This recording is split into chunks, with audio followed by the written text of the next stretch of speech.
Nasasakal ka na ba kasi hindi ka pinapayagang magtrabaho ng asawa mo? Tara, magkape't mag-usap muna tayo.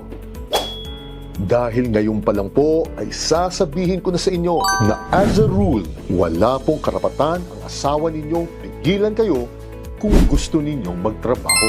Dahil una, may right to work po tayo. At maliwanag po ang Article 73 ng ating Family Code tungkol sa bagay na ito.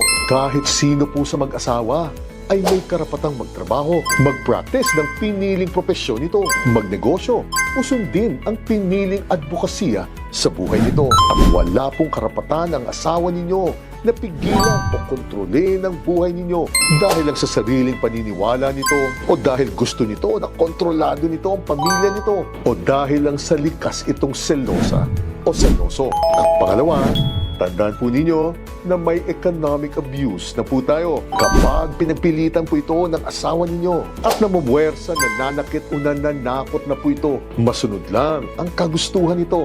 Then maaari na po pumasok sa psychological abuse under anti-vowsy law ito. At kapag ginagawa po ito ng asawa ninyo upang manatili lang kayong financially dependent dito, then maaari na rin pong pumasok ito bilang economic abuse under our anti-vowsy law. At ang pangatlo ay disagreements.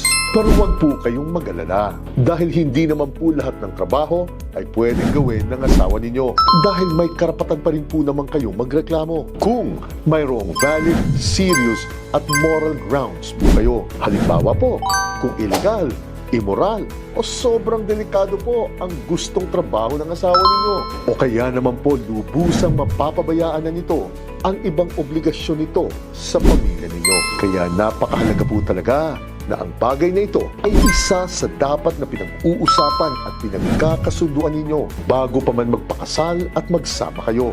Dahil tandaan po ninyo ay hindi po lahat ng tao ay magkakapareho ang paniniwala pagdating sa mga bagay na ganito. May mga makaluma pa rin, pero meron din naman po mga makabago. Kaya siguraduhin niyo po na nagkakaintindihan talaga kayo para hindi po kayo gawin pulutan sa barangay ninyo o sa husgado dahil lang po sa bagay na ito. Gina.